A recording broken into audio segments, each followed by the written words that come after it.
اللہ کے نبی صلی اللہ تعالیٰ علیہ وسلم نے جو راستے ہمیں اور آپ کو بتلائے ہیں، اصل دین ہم اور آپ اپنا لیں گے نا، اس دن ہمارے اور آپ کی کامیابی۔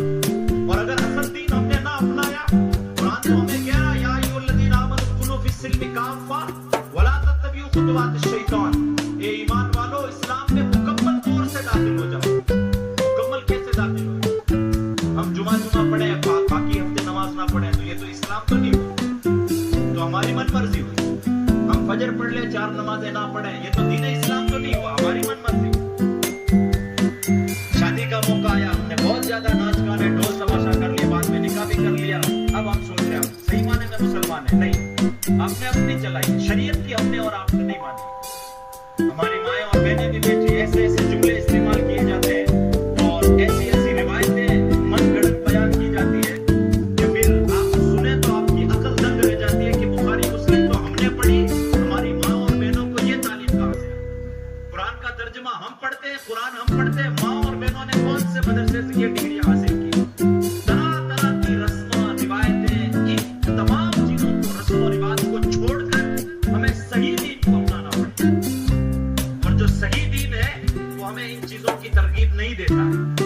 بدشگونی لینا ہمارے دین میں بالکل جائز نہیں ہے۔ کوئی جا رہا ہے راستے میں، بلی نے راستہ کاٹ لیا تو وہیں رک جاتا ہے، کیوں بھائی؟ کہ بلی نے راستہ کاٹ لیا، بیچاری جائے گی کہاں؟ دائیں بائیں آئے، کہیں نہ کہیں تو جائے گی جائے گی۔ بنیاد کسی کے گھر کی رکھے اور کہا چھینک آ گئی، نہیں باٹا رکھو مت دے دے، کیوں نہیں رکھے؟ نہیں چھینک آ گیا، چھینک اللہ کی طرف سے ہے۔ حدیث مبارکہ میں مسلمان پر 5 حق ہے، جس میں ایک حق اذا تسمیۃ العاطش، جب کوئی چھینکے تو وہ جب چھینکنے والا کہے الحمدللہ، تو جس نے الحمدللہ سنا اس کو یرحمک اللہ کہنا واجب ہو جاتا ہے۔ چھینک تو اللہ کی طرف سے تھی، چھینک تو بندے کو یہ پیغام دینے آئی تھی کہ جس طرح ایک جھٹکا یہ چھینک کا آیا ہے، تیری سانس کو ریفریش کر دیا گیا ہے، ایک دن ایسا آئے گا کہ یہ اندر والا سانس اندر ہی رہ جائے گا۔ تو تجھے یہ پیغام دینے آئی ہے کہ تو اپنے موت کی تیاری میں مصروف عمل ہو جا، اپنی موت کی تیاری میں لگ جا تو کامیاب ہو جا۔ اس طرح کی بدشگونی لینا، اس طرح کے معاملات کرنا، کسی کے یہاں اگر 3 بیٹیاں ہیں تو محلے میں عام بات عام کی جاتی ہے کہ تو ایک دوسری شادی کر لے، تیرے لڑکا ہو، یہ کس نے کہتی؟ بیٹا دینا بیٹی دینا اللہ کے ہاتھ میں۔ کسی کے یہاں 4 بیٹیاں ہو جائے تو وہ شوہر اپنی بیوی سے پریشان ہو جاتا ہے کہ تو کیسی عورت ہے، تو بیٹیاں ہی بیٹیاں جنم دیتی ہے۔ بھائی اس عورت کے ہاتھ میں کیا ہے؟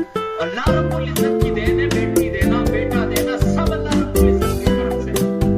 بیٹی تو حضور نبی رحمت صلی اللہ تعالیٰ علیہ وسلم نے کہا تھا کہ بیٹیوں کو برا نہ کہو اور بیٹیوں کے باپ کو بھی برا نہ کہو، میں خود بیٹیوں والا ہوں اور اللہ نے مجھے 4 بیٹیاں عطا فرمائیں۔ حضور نبی رحمت صلی اللہ تعالیٰ علیہ وسلم خود بیٹیاں۔ یہ تمام پریشانیاں، پرابلم دین اسلام نے ہم کو نہیں دی، یہ ہم نے ہمارے لیے گھڑی۔ اب جب ہم نے گھڑ لیے تو ہم ہی بھگتیں گے۔ دین اسلام نے تو ہمیں اس چیز سے روکا تھا۔ دین اسلام نے تو کہا کہ جب نکاح ہو جائے، نکاح کی مجلس میں امام صاحب جب نکاح پڑھاتے ہیں، قاضی صاحب جب نکاح پڑھاتے ہیں تو دولہے سے سب کے سامنے یہ بات کہلواتے ہیں کہ آج کے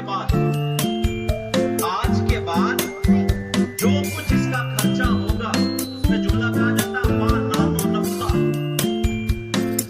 نان کا معنی ہوتا ہے روٹی، روٹی کے ساتھ سبزی بھی بولی جاتی ہے کہ روٹی کھا کے جاؤ، مطلب خالی روٹی نہیں کھا کے جائے، کبھی گوشت بھی بنانا پڑے گا، کبھی دال بھی بنانی پڑے گی، کبھی اور کچھ کرنا پڑے گا۔